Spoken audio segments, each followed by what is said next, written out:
Firstly, I'd like to say congratulations to the audience because there are so many of you in this room who are within days of retiring, a few days into retirement, maybe a month away. And then there's some of you who are happily working, and this is just going to be some great information. And others who have been retired for quite some time and maybe can bestow some wisdom upon us. Um, our goal today is to educate, give information, maybe share that we're not alone in our thoughts and feelings.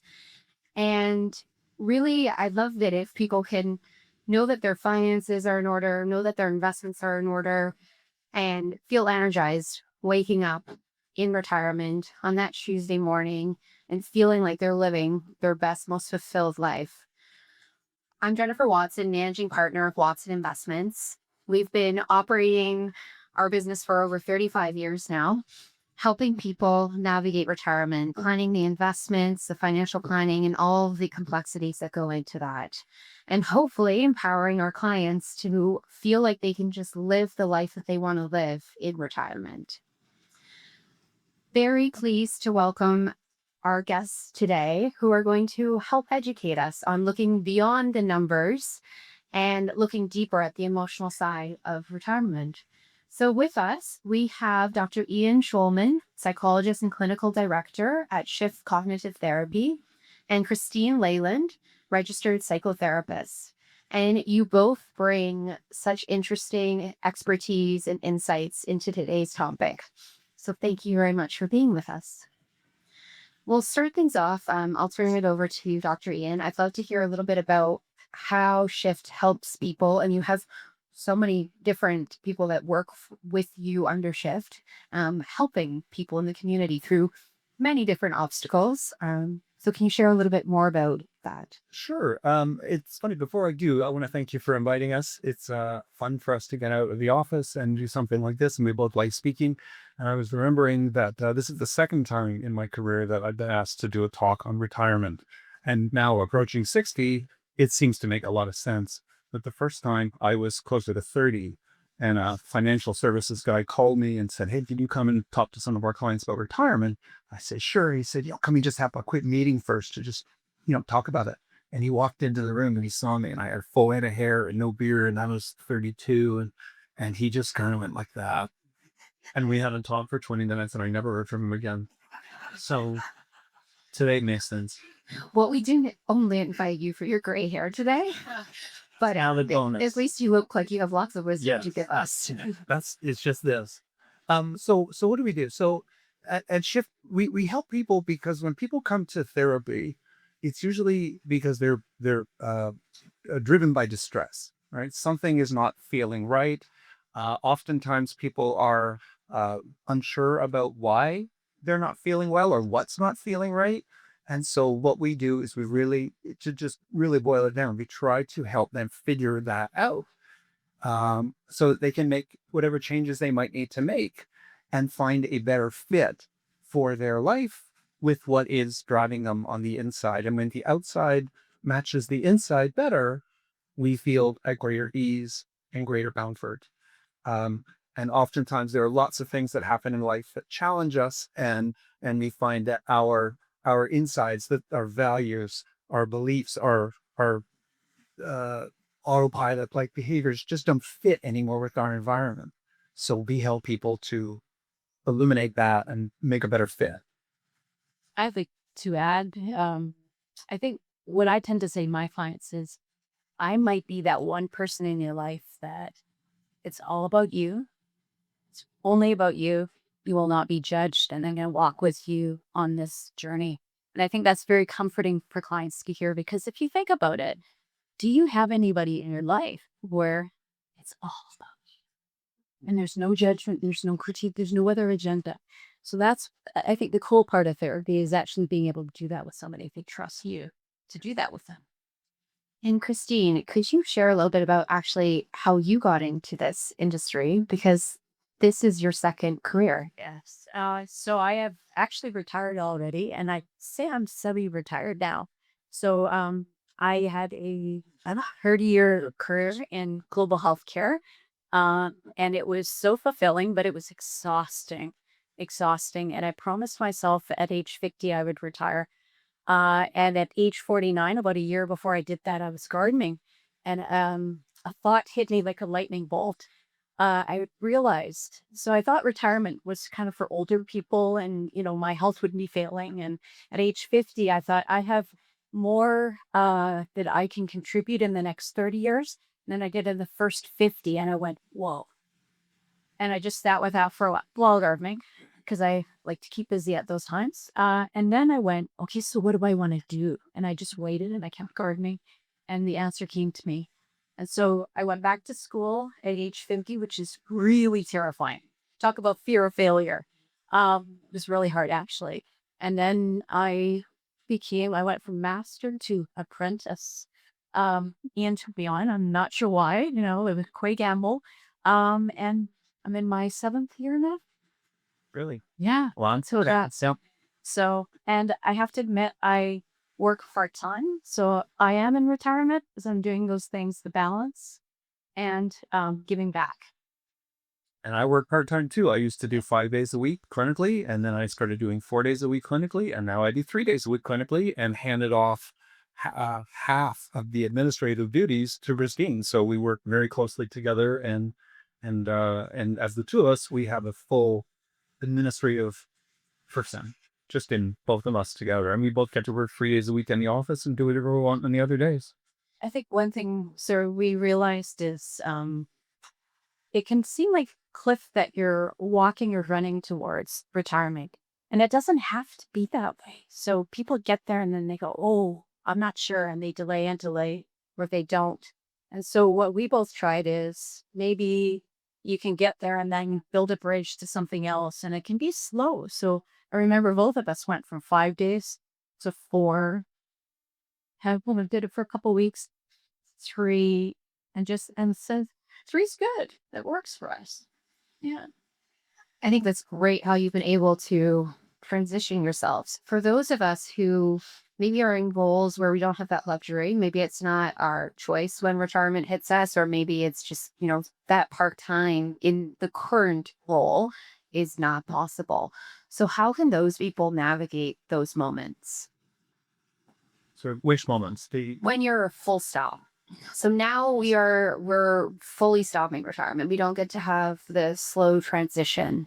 And so maybe it's a full stop and something else, but full stop. Yeah, that's a tough one because if you have the luxury of choice and planning, then you can formulate a nice decline, right? If it's not your choice to retire and it's just abrupt and sudden, then you really, I think, have to appreciate just how much time you're going to need to adapt. Change is very difficult because we don't have any routines for it. We don't have anything set up. And that's what makes regular everyday life so easy, that you can tune out and just go on autopilot. Um, And corporate jobs, like there's probably not an option saying, hey, this is working well for me, but I'm okay with 3 days only. Like that probably doesn't sit well with people all the time.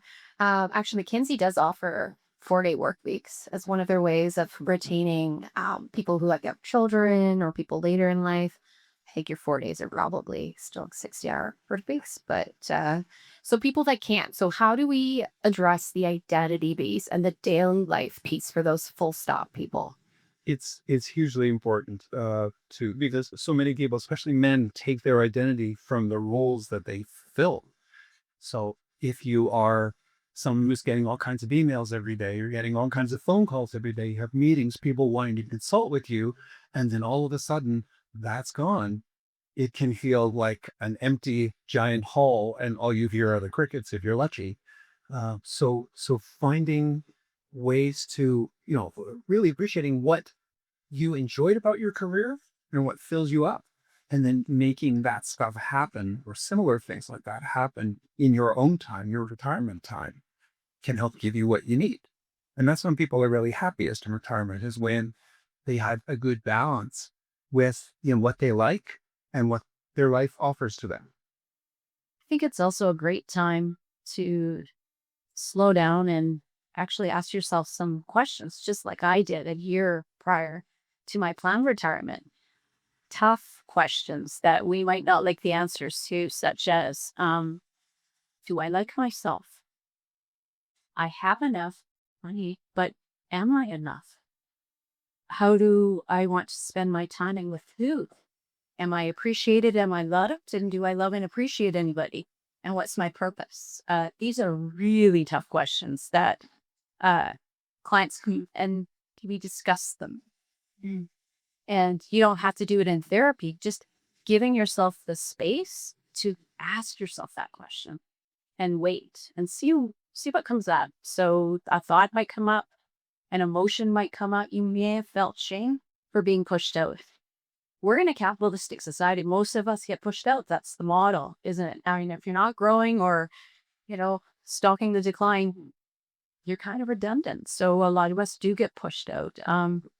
And so there's a lot of strong emotion, shame, there's sadness, there's fear, Anger, there's everything. anger is a good one, and joy, because relief, like, oh, wow, yeah, I get to start it, and I have enough money.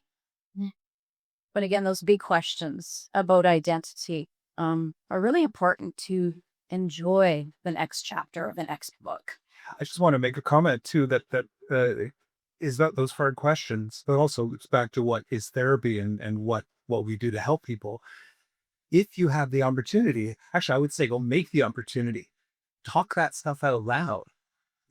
Ask yourself those hard questions, hopefully in conversation or conversations with trusted other people in your life, because we've all had that experience when you're just rolling around with thoughts and ideas in your head and you're just getting lost in them. And it's so confusing. And then you speak it out loud and somebody else hears it and they don't have to say anything, but you hear yourself say it and you go, wait a minute, that doesn't make any sense. That's not what I really think. I did that. And then the way becomes clear. So asking those hard questions with other people, and that becomes, that's super important too, because we need to fulfill our social and interpersonal needs. If we have a retirement where we are just alone all the time or feeling alone all the time, that's extremely painful. So if we move on a little bit, I mean, identity is a really tough one. So maybe we'll circle back to that one. But if we move on a little bit to our relationships, and I have a few questions written down here. And I'm actually just gonna give a few questions at once and then let you both kind of take it where would be the best. So what happens when our spouses suddenly are together all day? Um, That's the answer right there. Yeah. I think this is thank you, the audience. You didn't answer that question. And why do some, retirements, it strengthens marriages, others maybe it creates stress. And what is really the best way to navigate the expectations around there? Because there might be very different expectations over household chore division, over time allocation and togetherness. And so, how do people navigate that? And how can they approach that communication? Oh, there's so much. There's so much. A couple thoughts come to mind for me very quickly. One is that there's so often a mismatch. Men who retire often think, oh, this is great. I'm going to have so much more time to spend with my wife and we'll do this and this and this. And women who retire often think, oh, this is great. I'm going to have so much more time to spend with my kids and grandkids. So there's that mismatch that needs to be figured out. And one of the best lines, Peter Watson was saying that just this morning, or I remember a similar line that, in marriage, a woman might say, I married you for better or for worse, but not every day for lunch. Get out of the kitchen, go find an activity. I almost just quoted him on that same thing because he's told that to me as well. And it's very funny. For some reason, it doesn't resonate, and others it does. Yeah. The idea is, for decades, we kind of get into this dance as a couple, this dynamic where you do your thing, I'm going to do mine. And then we come home and a lot of people watch content or they talk about, and they golf or do their activities. But there's actually not a lot of quality time in that routine. And then all of a sudden you're retiring and it's like, okay, oh my, we actually don't have much in common that we want to talk about. To I'm not sure I like you anymore. Cool. Yes. I love when people actually, as you said, get that out in couples therapy because it leads to great relief. It's like, "Oh, I'm not the only one, right? Because you love the person, but you don't particularly like them as much as you did 30 years ago. And so the idea is making that, being aware of it, accepting it, not that it's okay, but accepting it, and then going, okay, I want that to change because we have worked so hard to get here. And then now it's going to fall apart because we're just apathetic at worst, or at best, kind of just like kind of disinterested, or I'm busy. So the idea is finding what gives you energy, what you want to spend your time on, what are your goals as an individual, and then talking to your partner about that. And then hopefully, the Venn diagram, if there's the woman here or partner, and there's somebody on the, and you want that sweet spot in the middle where that's what you share. It might be your children, it might be an activity, and then having those moments of connection, which I don't ask my husband, how was your day? I actually look him in the eye and I say, how are you? And I wait. And it takes 1 minute of connection to keep us together because, he's busy, I'm busy. 1 minute, that's all it takes. Either right before you fall asleep or right when you come together. And then lastly, just having interest in the other person. So your partner might like to golf and be out all day. Ask them, so how are you? How'd you do? Did you have fun? And actually listen. You don't have to say anything, just listen to them. And then hopefully they'll listen to you as well. There's sort of like a precursor that many couples and families get to and get to experiences when the kids are old enough that they don't need you anymore so much, when they're in their late teens, early 20s. And a lot of couples will find that that becomes the moment when they realize, oh man, we've pretty much focused exclusively on the kids and not on ourselves and not on each other. And so there's that opportunity to write that at that time if you want.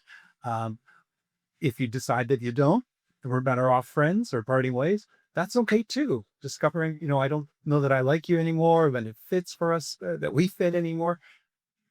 That's okay. That's okay. It's an opportunity to, again, find out what fits best for you and what fits best for your partner. And there will be some overlap in that Venn diagram, but just the amount that you guys had to figure out as a couple. A parenting marriage, Yeah. right? And evolving from a parenting marriage to what you actually signed up for, you thought you did in the first place. When we were preparing for this, one of the kind of questions that was posed was around household chores. And if one spouse, maybe they weren't working outside the home, or maybe they had a little bit more flexibility or reduced hours, whatever the case might be, they took on more at the house. And now it's okay, well, now you're retired. So now you're going to be going and running the errands and doing the groceries. And like, how do we navigate that? I mean, different generations sometimes have different opinions and values, but ultimately you'll tell us, I think it should probably be a conversation communicated. Yeah. So how do we navigate that? Well, you just put your finger on it. It's conversations or conversation or conversations. And hopefully that happens in a productive and effective way. And in situations where people just butt heads and can't make it productive and effective, you might need some assistance. Maybe a trusted friend of the couple or couples therapy, and somebody will help, not to mediate, but to help you get past those stuck points so that you can actually get to find the resolutions to your challenges. But I don't know. I figure by the time someone's close to retirement, they probably figured out mostly, who's going to do the garbage and the recycling and the vacuuming and everything else. But it's just finding ways to talk with each other. It's what you were saying before, finding ways to really connect. I think that's the most important. What I find is of that division of responsibilities is always in couples therapy. Every couple I see, I pretty much, they want to talk about that because they actually don't talk about it. So this resentment builds up. They're doing, think a common one for women is I have to organize everything, everything. And it's such a load. And now that you're not, now that you're here, could you help me with that? Or could you appreciate me for that is really what? Or I feel disrespected because I'm doing all of this stuff. And it could be the other partner. So if what's underlying this division of responsibilities, the true issue is somebody feels disrespected, unappreciated, and that's the problem. And so that's where we focus. So it's a symptom of what's really going on. And that's an easy fix, those two things. I mean, right, you're also describing habits. Like even our job, it's a habit. We might have the same time we wake up every day. We have the same morning routine. We have the habit that on Tuesday it's my night to make pasta, or, whatever the habit is. And habits are very hard to break and adjust. So could you speak to that a little bit about maybe even strategies to help us in developing new habits as we are in this next phase of life? I, habits are very difficult to break. They're breakable, but we need to bring a lot of conscious attention to the fact that we have a habit that isn't serving us any longer. And so initially, very often when we bump up against some frustration, it's so easy to just blame, right? It's your fault, it's that fault, it's this fault, it's not my fault. And if you can get away, if you can realize that you're doing that and get away from that and just sort of see the real neutral picture, which is, something isn't working anymore. What isn't working anymore? Why? And then what do I need to do to change that? And can I enlist the help of my spouse to do that, or at least let them know that this is what I'm going to be working on so that we can get some buy-in from them? Because maybe your alternative to that habit isn't exactly going to be helpful to them. It's better to do it in sync. But it's kind of like doing a financial plan. You say, well, I'd like to retire at what age? What do I need to do to make that happen? And then you just look and say, okay, well, what's happening now? And what needs to change in order to make that happen? So bringing conscious awareness is huge, hugely important for changing habits and for making a successful transition to retirement or anything. Yeah, I mean, with retirement planning, there's a lot of unknowns for people, and it does help. Like with anything, I'm a big fan of using the right professionals at the right time, having coaches part of our lives in whatever capacity that is to help us accelerate.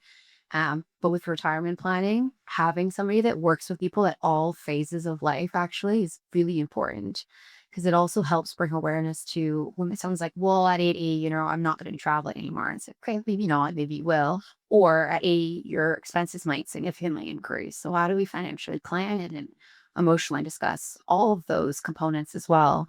Um, I was just going to add retirement is again that time where we actually can slow down and reflect. And sometimes we're not aware. So this is very traditional picture, but working corporately, you're putting on a shield and you're going battle. It is really, really tough. Um, People who tend to excel, uh, they're powerful.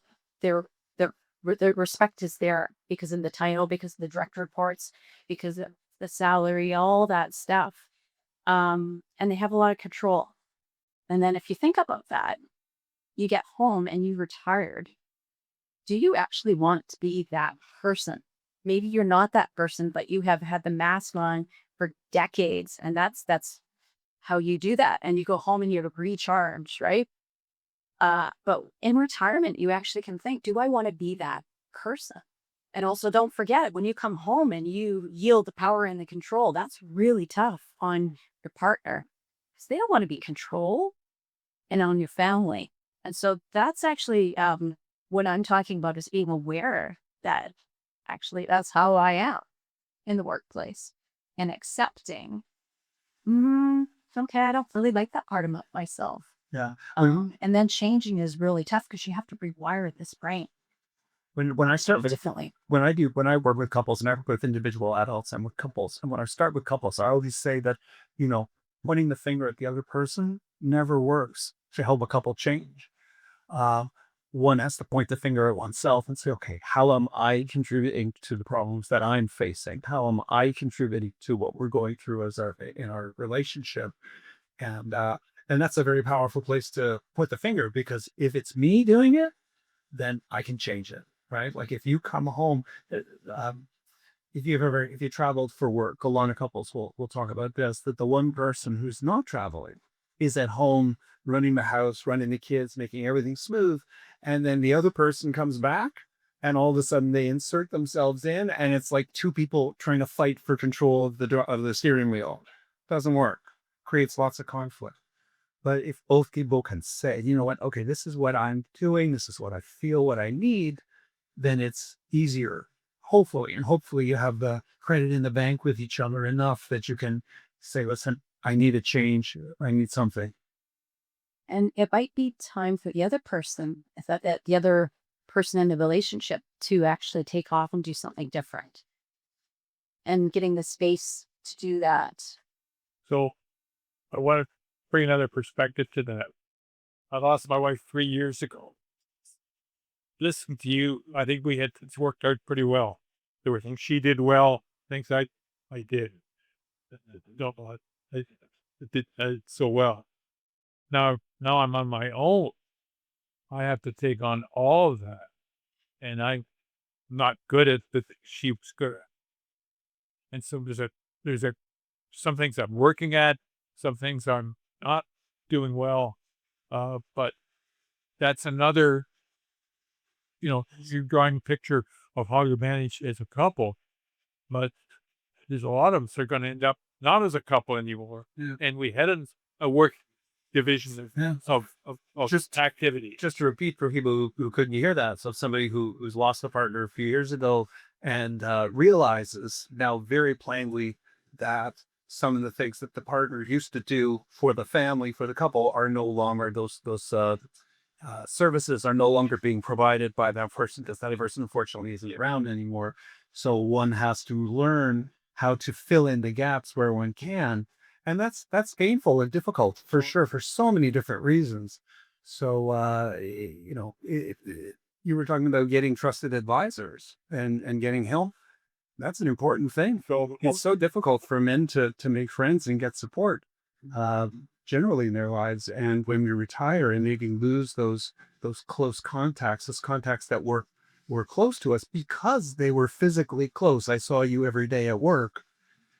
We would need to go out and find other ways to make new friends so that we can have a social network to support us. So how could people go about doing that? That's $1 million question. How to make friends for men, in your Men and 50s and 60s. Yeah. You know what? Could just go back for just I see even unverbally. I just want to go to something called grief, which is, of course, grief when we lose our loved ones, but grief also in retirement. We've lost identity. You mentioned, we've lost purpose. So giving yourself the space to actually be sad, because if you're not sad, like it's bittersweet, I think, retiring. It's something you've worked so hard to get to, but it's over. It's over. And so leaning into the sadness when we lose a loved one, leaning into that, because that shows how much you've loved them, how much you loved your job, you love the routine and all the things that it brought. So I really recommend leaning into the sadness. And like we in North America, I lived in Europe for a decade. North America, we're so fixated on being happy, and you can't manufacture that. It's usually in the little things, right? So there's all these emotions that humans are wired to experience, including sadness. So if you're sad, then be sad. You've got the time for it now.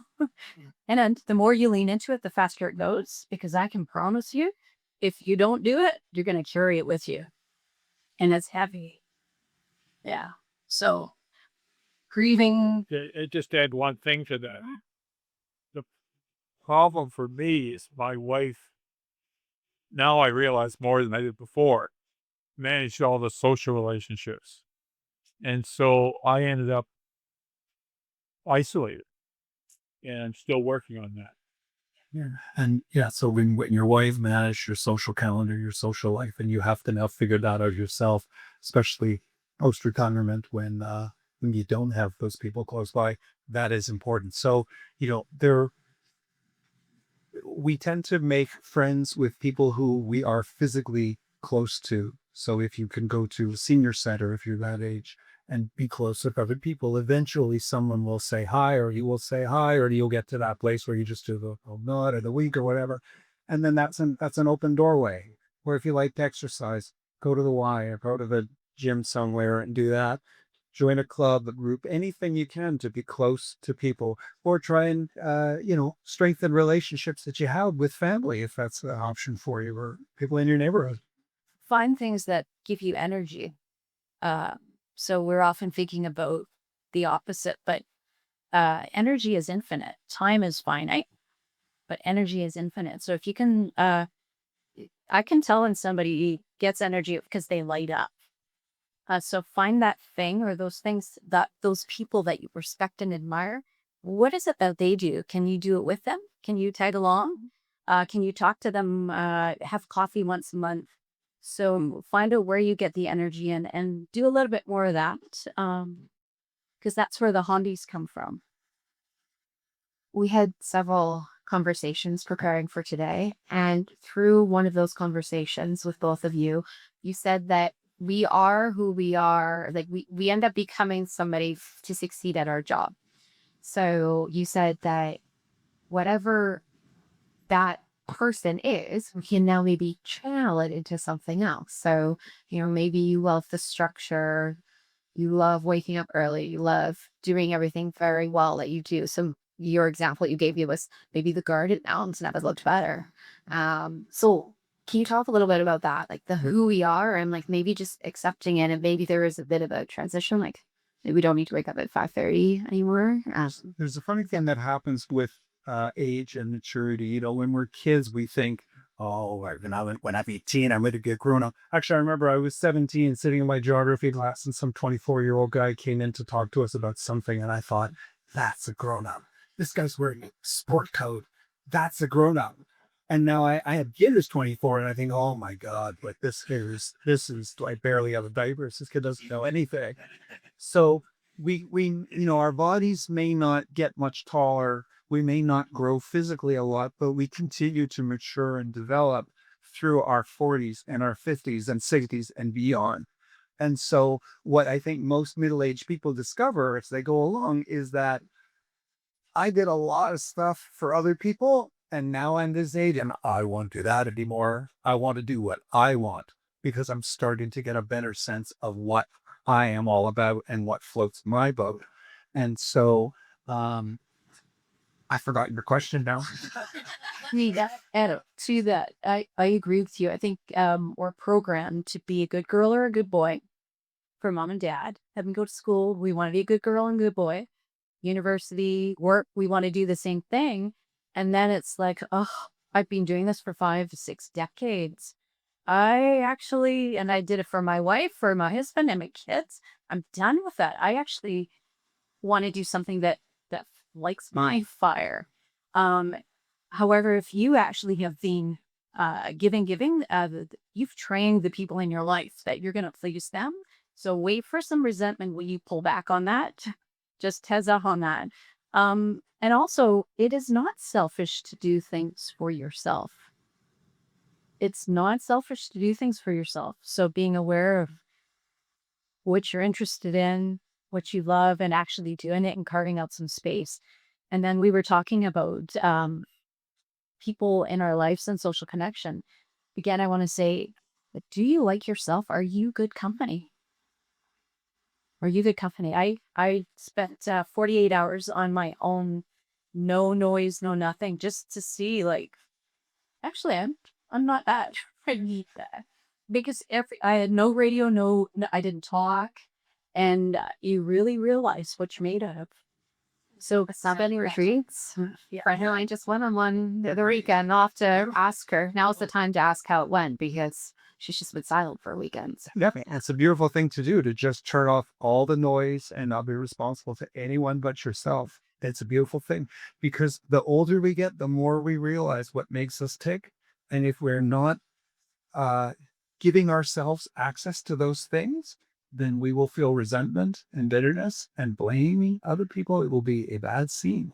So the best situation is when, if you still have your partner, you can both say, okay, this is what I need and this is what I need. And you can do it side by side together with enough overlap that it feels solid as a relationship, but not so much that it feels coy Yes. and like you're hemmed in again. You're saying is, to reiterate one of the points that I think we need to all hear one more time, is to be in the environment around people. Like, even if you're an introvert, people need people. So you're saying be in those environments. Not necessarily. I think what I'm saying Okay. is give yourself what you need. You may not need a lot of people. You may really like solitude. Solitude recharges me. I'm a very social person, and my job is entirely social. But you know what? When I'm done with social, and I just want solitude, or I'm my own best company. I will never be bored with myself. So you just find what works for you. And for people looking for those senses of community, though, like you're saying, like, go to the gym, like, don't work out at home, go to a gym, like, go do things that you would find interesting when you're trying to build those social connections. And then, yes, if you need the retreat, during your retreat, yeah, do what you need to do. And it's not selfish. Well, there's nothing wrong with selfishness, that's for sure. Too much is a bad life, but too much of anything is a bad. Yeah. I'd love to ask the audience now 2 questions. So take whichever question you'd like to answer, if you'd like to give us an answer. If you were to retire tomorrow, or if you've already retired, think about when you did retire. What was that emotion that came to mind? And what do you think you would miss most or least about work? So what's the emotion that you kind of connect to with what you're going to retire? Yes, thank you. Here. Here, yeah. On free text. Yeah. Here. Pumping the brakes. Yes. I hate to say it, but I said, please. Relief. Yes. Yes. Yes. I would miss connection. Connection. But again, I know that my work gets me this connection. So I would look for something to get me this connection. So if I'm not working, I'll probably go run with my running group and get this connection from there. Yeah. So connection, and refinding the connection if it's not from your work. I'll get it from somewhere else. Well, I'm still kind of connect, even though I'm retired, still connected to the press that that ranked her over here now. Right. So mentoring people after retirement, that's huge. I mean, that's an incredible way to give back too.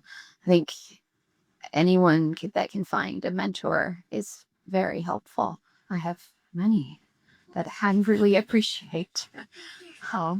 Before you move on, if you don't mind, I wanted to talk about the fear part, because it's so, fear is an emotion that we are hardwired to feel, is built into us because it keeps us alive and well, right? We're only skin and bones.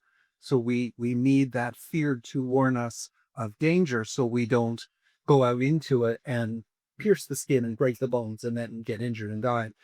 But fear can also be a limiter, right? So I think back to, there was that one episode in Seinfeld 30 years ago where they're driving down the road and the gas is running out of the car, and Kramer keeps saying, just push it, just push it. Once it gets to E, you can go, you can keep going. And in the end, they drive past the empty and find freedom, right? This feeling of freedom, because the worst thing you can face is your thoughts and predictions about what might happen and how it might not be okay. The beauty comes when you actually go past that and realize, let me figure it out and see. Sometimes the stepping stones that we need to get from here to there, they're not all laid out in advance. Sometimes you have to take that first step and make it there, and then stay there a while and just see what happens. And then, believe it or not, a net will appear or more stepping stones will rise up and other opportunities will present themselves. And then you get to make an informed decision about what do I want to do next. And it doesn't always have to be a decision about where exactly do I want to end up in a decade.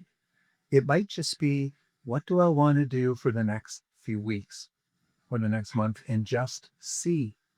Especially if we've been stuck in these roles or in these routines for so long that we're not actually thinking about things anymore. We're just going with the flow. Maybe we need some breathing space and some time to just explore and see what it's actually like right here, you know? I just want to say there's a lot of fear tied into money as well. Because if you think about it, when you grow something, that's good. And when you deplete something, that's bad. And so, linking it to retirement, everything's focused on getting to this end point and growing. And then all of a sudden, oh, wait a sec, I'm now going to be depleting. That does not feel good at all. So, when I've talked to you, you said that Watson really encourages people to, like, you're not trying to hang on to the money, you're trying to enjoy the life, which is really, really difficult. So some of us actually don't know how to spend. We're not actually being taught. We've spent our entire careers earning, and somebody else spends, right? Because they're running the household, they have to spend. That's what I mean by that. So actually learning how to spend.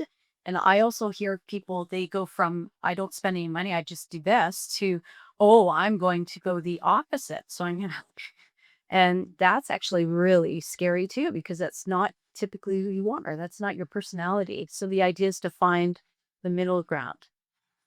Uh, and so, yes, that pile might be depleting. It depends, obviously what the investments are, but the middle ground would be that let's splash out and be lavish on these things that we really are interested in, but maybe they can be more modest in these other things that I don't really care about. Like for me, I don't need to eat out more than once a week, so I can be modest.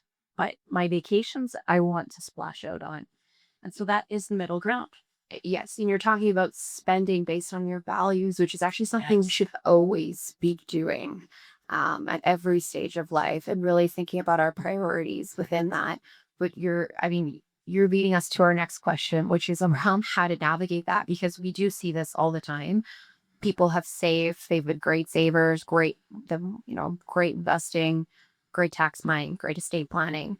Now we're all of a sudden taking from this bucket that we've put into for decades, that we've worked so hard, first paychecks, it's the $50 that was going into it. And eventually that $50 with more dollars that started going into it. And it's just grown to now create this incredible life that you could keep living and enjoying. So we show people with the numbers. We say, you can financially afford this. Okay, worst case scenario, this. Okay, extra spending this. Oh, gifting to kids, all the different things, helping contribute to weddings or homes, whatever the case may be. And we show people and we say, like, you can do this. But it's still sometimes hard. And what we really appreciate and encourage is for clients to tell us what you're trying to do or what would make you happy. Like, just tell us, and we could show you how the numbers can support that. On a recent event, we actually had a client, and she came up to me and she said, because of the team showing me my cash flow projection, showing me that I could afford to take my kids and grandkids on this incredible vacation, we did it. And we just had so much fun. And we're going to do it every year. But every year, can you please remind me and show me that we can keep doing this? It was honestly one of the nicest things. It's so nice to hear that feedback. So you're like, yes, this is what I'm talking about. Like, yes, this works great. But what I'd love to from both of you is like those emotions, that spending. How do we navigate that? Because even when we say you can, it's still that mental shift. So how can you even help us help clients through that? What you're talking about is software and numbers and planning money.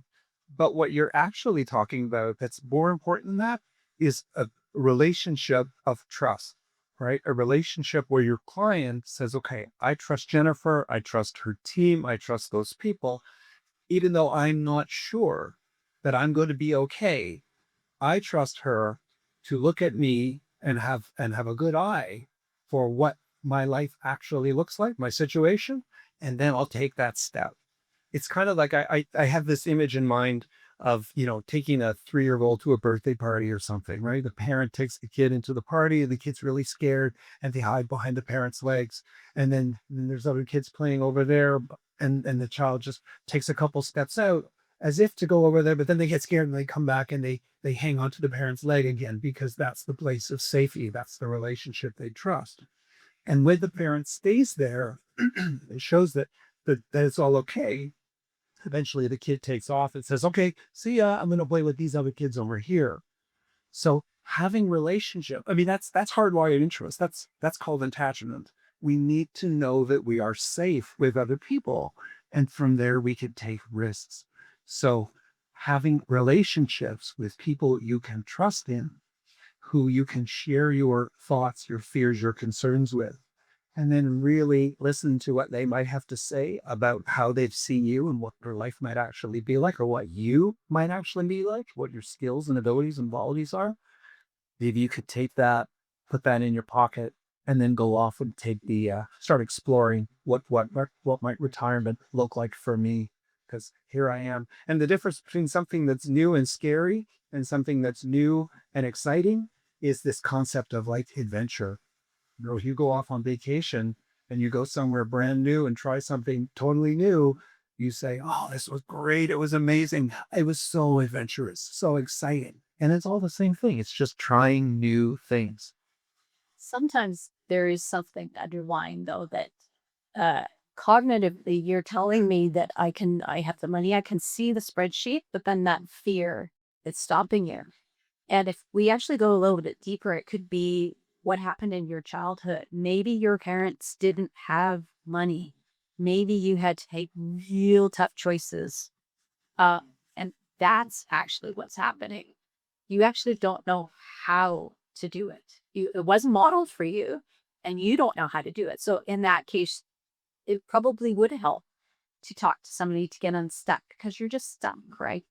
And so if you do find somebody that's just like, I know, but I just can't do it, that's probably what's going on underneath. And that makes sense. I mean, if you think about the boomers generation and the war, we all have heard those stories. That's real. That's how they were raised. That's how they raised us, and so on and so on. So again, that gets us stuck, and that really flames the fear. And so it's about balancing the emotion of fear with the thoughts, which is, I can do this. The plan is solid. I trust. Yeah, and it's I can do this because I want to do this. Like, we're not saying, suddenly you need to go on a year vacation if staying at home is your thing, but it's more understanding what you want and then, yeah, getting steps, letting the money let you do what you want to do. So, yes. So just a quick point. Yeah. One of the things about fear is often fear arises when you have pity somehow. And one of the huge benefits I have working with you guys is we could do model bigots right here. He knows more about high science than I use. Because that mitigation strategy has been, let's model this out. What will it look like if this guy happens? What will it look like that? And it's from the financial perspective, that's alleviated a lot of fear on my part because I see what could happen in all the different scenarios built. Yeah, right. So that's been huge for us, and financial relation laws. But we, as the retiree and door clients, for example, we have a responsibility, and that is if I get bid and courage, that's what's going to come out of the financial plans. So one of the things we need to do, or I believe we need to do, is be, solid about your financial situation. Think only think days as a part how much I spent on that time. Like, that's the thing. You really get down to details. When you're working with the financial plan to mitigate that fear. I appreciate you saying that. Thank you. Basically just, well, you're saying around the fear piece and how our team's been able to help you model out many different scenarios. And you were saying that you feel a sense of obligation and responsibility as well to make sure you're providing the right information so that we could model it correctly. And you're definitely right. Now, people look at modeling or even budgeting at very different degrees. So even if you didn't tell us how much you spent, we can figure that out by how much you're saving and how much you're making and work out like a difference. So, and for some people, that's what we do. And then another thing is when we're modeling it out, we can, again, we have that lens through even our clients. Like we know exactly what retirement homes cost, what nurses at home costs. And so we could say like, yeah, we understand that you think you're going to live a lot of modest life, but what if we could just add in these cautionary scenarios just in case? And so, yes, I agree, is definitely give us all the information, but even more importantly than giving us the right numbers is giving us the right things about your life. And we have no judgment. We are just here to help you. So you want to, hello wine, great. Do whatever you want. Jennifer, that comes all the way back around to like, when is therapy and what do we do to help people? And as we said in the beginning, we try to create an environment where our clients can tell us the real stuff and can actually start to face the real realities of their own lives so that they can give us the real truth. And then without any judgment, we just say, okay, so here you go. This is what's happening in your life now. And then we can help them figure out what's real. So again, to me, that comes back to trust in other people, comes back to building relationships that are satisfying and useful. And we don't need a ton. You just need a couple, one or two really good quality relationships. Somebody who you can trust in to just have your back, even if they're not going to do it all for you, but at least you've got them in your corner. And then we feel free enough to go out and explore and try all kinds of stuff. Let's keep opening it up for the audience's questions right now. Yes, please. I found a couple of things interesting about the fear piece. And I think Christine commented earlier about, the pre-planning in your mind, really reflecting how you want to live your life post job. I've been retired 10 years and I can tell you it's fantastic. But not an easy transition because I was corporate and all that stuff too. But I think really asking yourself those questions before you retire. And then when I retired and I was around people who were planning it, the biggest question was, how much is enough? Right? And it didn't matter how much they had. It was always, how much is enough? And I think the financial planning piece answers that question. It doesn't matter how much you have. You get to quantify what that is, and then you know what you're working with. And then you can plan from there.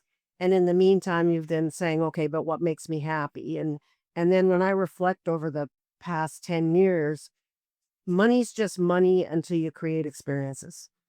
And those might be travel, they might be whatever makes you happy. I recently took my kids and their spouses to Napa and Sonoma and did my 70th birthday. It was fantastic. Best trip ever.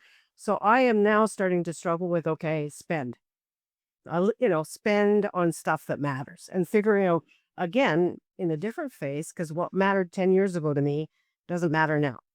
And I have to say 70 was sort of a pivotal birthday because you start to, I think Ian, you said you start to worry more about you. Right. So I'm starting to say, like, I'm on cherries, I'm on boards, I'm doing all this still outpouring of stuff.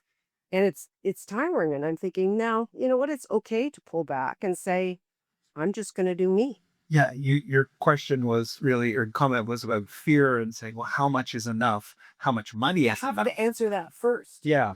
How much money is enough? And that's where Jennifer and Yeah. financial people come in. But that there's another side to that, which is, okay, how much giving to others is enough for me? Yeah. When can I start to pull that back and say, you know what? It's me time. It's time for me. What fills my cup up and what gives me pleasure? That's a good thing. I think that I've often talked to people in their late 50s, early 60s, who are so afraid of like, oh my God, what will I do? How will I spend my time? How's it going to be? What's it going to look like? I have no idea. I have no idea. And I try to flip that around to, wow, how lucky you are that you get to have this adventure now. You get to go on this massive multi-year discovery process to find out what really gets you excited, what you really like.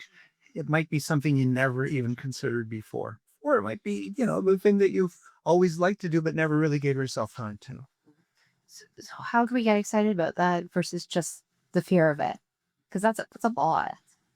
It's not, this is an easy answer to give. It's a much harder one to execute, which is don't let the fear waylay you. Don't let the fear stop you. Just recognize what it is. You know, we're not like predators. We are sort of prey in a way. We're not built like, lions and tigers. We're built more like horses or whatever. You know what I mean? Like we don't have deep fangs and hard claws and giant muscles. Um, so we're we are wired to look for the scary. We're wired to look for the dangerous. Recognize that that's just a trait that is inherently human, and hopefully you find a way to put that into perspective. So you can go, yeah, I'm scared. How will I do it?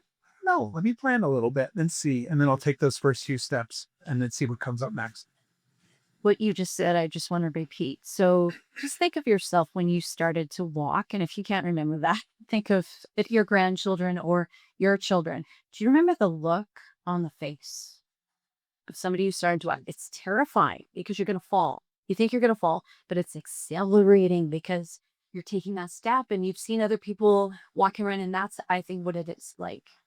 And then they look at One step at a time is the point, Carrot, because we tend to look at the whole thing and go, I can't do that. It's one step at a time. That's all that is. And then what? Then you get motivated. Yeah. Because motivation comes from the movement, not from the thinking about it. And then you're going to get motivated. You've probably heard But- people say, do things that scare you. Do things that scare you all the time. Exposure therapy. Yeah, do it all the time. Something that scares you. go question back here and then we'll come over back to you. I just want to reiterate about the fear. I think we are all prepared, or we're all being brought up to be prepared. Part of being prepared, unfortunately, is thinking about the worst. So I read it and I love this one. We always think about the worst case scenario. Based on no facts, why can't we shift our perspective by thinking about the best case scenario and grab the evidence to support this best case scenario? So if I'm prepared financially and my financial advisor is telling me I'm prepared, then this is a fact. I'm not delusional. The best case scenario, even about stuff that I want to try. I want to try a new sport when I retire. I don't think I'll do it historical. I've been playing sports. I've been healthy. I've been taking care of my. So there is evidence to think about the best case scenario. I think if you just change the perspective of what if something bad happens, we don't have roots for it. And yeah. That word you said about just change your perspective from looking at the negative and the scary to looking at the positive and the opportunities.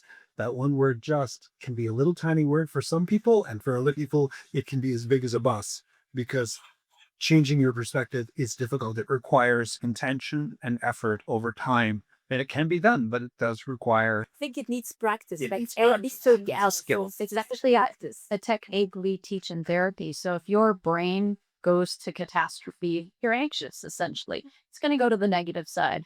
There actually are some people in the science that they're visionary and they're the opposite. They're just like, I see big. And sometimes they're married, which is really difficult. But anyway, so if your brain automatically goes to we are. He's the vegan and I'm the training myself on the what. then it's going to be perfect because you've got the catastrophic covered. You've got the best case. And there's a third point, which is the middle. And the middle is usually the reality, because the brain only likes 2 points. Make a quick decision, survive. Just add one more thought in there. Like, okay, what's the middle ground? And usually that's the one to go for. It's a little boring, but it's safe. And in a relationship, or in a long-term relationship, a marriage, or a cohabiting, whatever, you have to look at who you are as people. You know, in our house, one of us is the gas and the other one is the brakes. And sometimes that's a pain in the neck. And other times it works out beautifully. So figure out where that nice symbiosis is, right? Where do we benefit each other, and how does that work out well? And who's driving? Yeah. We'll go to one final question for you. It's more, it's less the financial, more about the human side. So the social connection, the social disruption. So we get a petri dish with COVID, and it's a bit like, after a hurricane and people start coming out of the doors. But I don't think that Jeffrey's allowed as, and I think that's very difficult part of this transition because I don't think that the same uh, webs of connection have been reconstituted.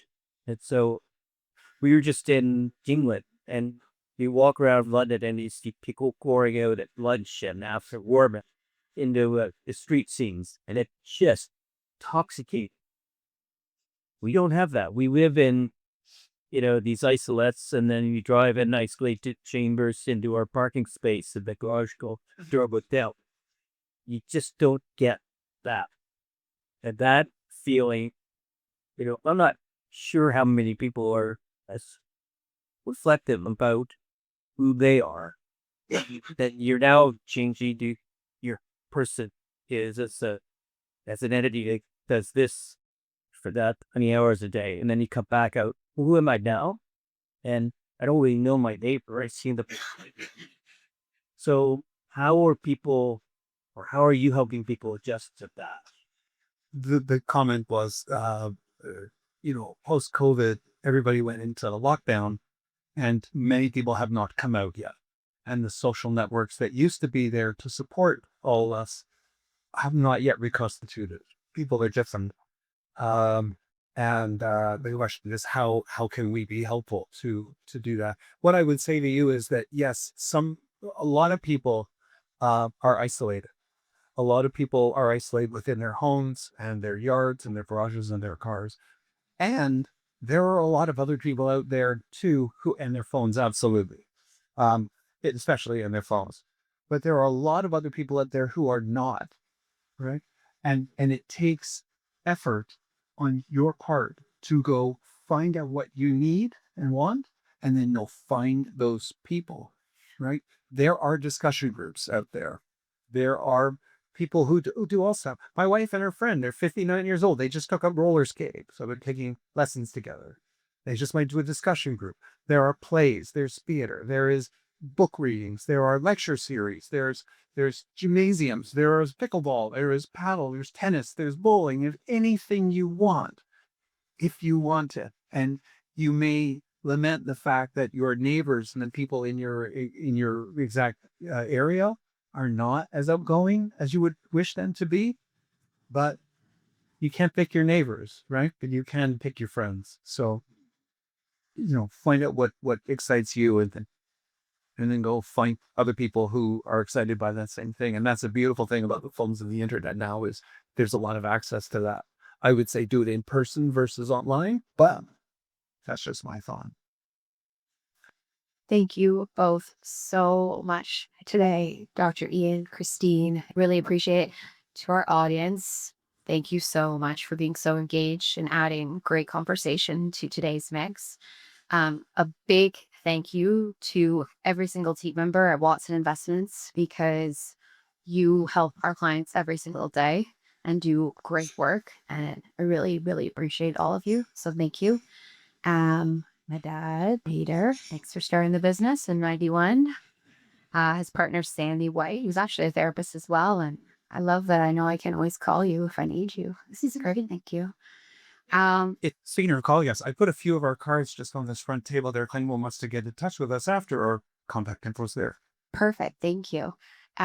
They also, Dr. Ian and Christine have generously sent us a PDF document all around some retirement questions, and we'll send that out to everybody who attended today.